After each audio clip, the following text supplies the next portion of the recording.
ವಾಲ್ಮೀಕಿ ನಿಗಮದ ಹಗರಣ ನಾಗೇಂದ್ರಗೆ ಉರುಳಾಗುವ ಎಲ್ಲಾ ರೀತಿಯ ಸಾಧ್ಯತೆ ಇದೆ. ಕೇಸ್ ಸಂಬಂಧ ಆಪ್ತರ ವಿಚಾರಣೆ ನಡೆಸಿರೋ ಇಡಿ ಹಲವು ಮಾಹಿತಿಯನ್ನು ಸಂಗ್ರಹಿಸಿದ್ದಾರೆ. ಇದು ನಾಗೇಂದ್ರಗೆ ಕಂಟಕವಾಗುವ ಎಲ್ಲಾ ಸಾಧ್ಯತೆ ಇದೆ. ಈ ಕುರಿತ ವರದಿ ಇಲ್ಲಿದೆ ನೋಡಿ.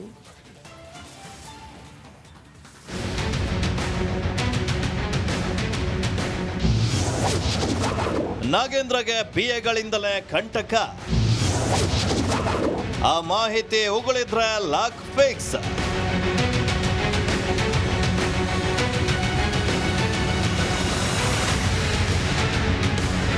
ಮಾಜಿ ಸಚಿವ ಬಿ ನಾಗೇಂದ್ರಗೆ ಕ್ಷಣ ಕ್ಷಣಕ್ಕೂ ಟೆನ್ಷನ್ ಕಾಡ್ತಾ ಇದೆ. ವಾಲ್ಮೀಕಿ ನಿಗಮ ಹಗರಣದ ತನಿಖೆ ಚುರುಕುಗೊಂಡಂತೆ ಯಾವಾಗ ಏನಾಗುತ್ತೆ ಅನ್ನೋ ಆತಂಕದಲ್ಲಿದ್ದಾರೆ. ಈ ಮಧ್ಯೆ ಇಡಿ ಅಧಿಕಾರಿಗಳು ನಾಗೇಂದ್ರ ವಿಚಾರಣೆಯನ್ನ ನಡೆಸಿದ್ದು ಒಂದೊಂದು ಪ್ರಶ್ನೆಗಳನ್ನ ಬೇರೆ ಬೇರೆ ರೀತಿಯಲ್ಲಿ ಕೇಳಿ ಮಾಹಿತಿಯನ್ನ ಸಂಗ್ರಹಿಸ್ತಾ ಇದ್ದಾರೆ. ಬೆಳಗ್ಗೆ ಶುರುವಾದ ವಿಚಾರಣೆ ರಾತ್ರಿವರೆಗೂ ನಡೆದಿದೆ.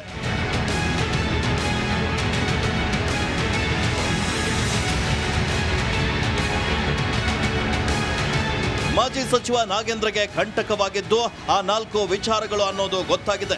ನಾಗೇಂದ್ರ ಆಪ್ತ ಹರೀಶ್ 25 ಲಕ್ಷ ಹಣ ಸ್ವೀಕರಿಸಿರೋದು, ನಾಗೇಂದ್ರ ಕುರಿತು ಪದ್ಮನಾಭ್ ನೀಡಿರುವಂತಹ ಹೇಳಿಕೆ, 2023ರ ಡಿಸೆಂಬರ್ನಲ್ಲಿ ಶಾಂಗ್ರಿಲಾ ಹೋಟೆಲ್ನಲ್ಲಿ ಸಭೆ ನಡೆಸಿ ಪದ್ಮನಾಭ್ಗೆ ವ್ಯಕ್ತಿಯೊಬ್ಬರಿಗೆ ಬ್ಯಾಂಕ್ ಅಕೌಂಟ್ ಓಪನ್ಗೆ ಸೂಚನೆ ನೀಡಿರೋದು ಹಾಗೂ ಸತ್ಯನಾರಾಯಣ ವರ್ಮಗೆ ನಾಗೇಂದ್ರ ಗ್ಯಾಂಗ್ ಧಮಕಿ ಹಾಕಿರೋದು ಕಂಟಕವಾಗಲಿದೆ. ಈ ವಿಚಾರವಾಗಿ ಇಡಿ ತನಿಖೆಯನ್ನ ಕೂಡ ನಡೆಸ್ತಾ ಇದೆ.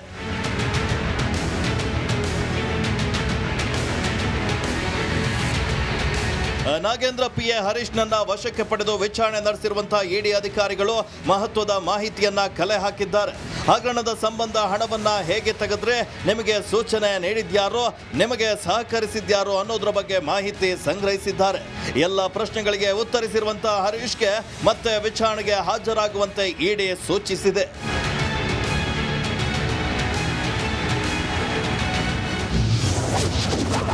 ಈ ಮಧ್ಯೆ ವಿಚಾರಣೆ ಎದುರಿಸಿದ ಈ ಹರೀಶ್ ಯಾರು ಅನ್ನೋದನ್ನ ನೋಡೋದಾದ್ರೆ, ಈ ಹಗರಣದಲ್ಲಿ ನೆಕ್ಕುಂಟೆ ನಾಗರಾಜು ಅಲ್ಲದೆ ಹರೀಶ್ ಕೂಡ ಭಾಗಿಯಾಗಿರೋ ಆರೋಪವಿದೆ.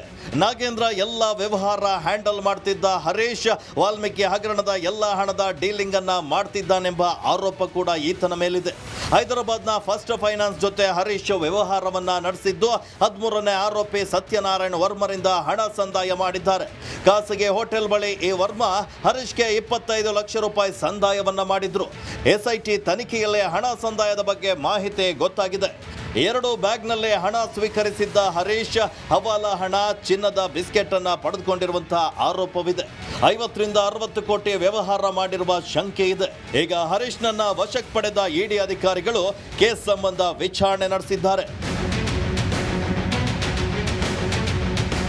ವಾಲ್ಮೀಕಿ ನಿಗಮದ ಕಂಪ್ಲೀಟ್ ತನಿಖೆಯನ್ನ ನಡೆಸುತ್ತಿರುವಂತಹ ಇಡಿ ಒಬ್ಬೊಬ್ಬರನ್ನೇ ನೋಟಿಸ್ ನೀಡಿ ಕರೆಸಿ ಮಾಹಿತಿಯನ್ನ ಸಂಗ್ರಹಿಸ್ತಾ ಇದೆ. ಇದು ಸಹಜವಾಗಿ ಮಾಜಿ ಸಚಿವನಿಗೆ ಮತ್ತಷ್ಟು ಕಂಟಕವಾಗುವ ಸಾಧ್ಯತೆಗಳಿದೆ.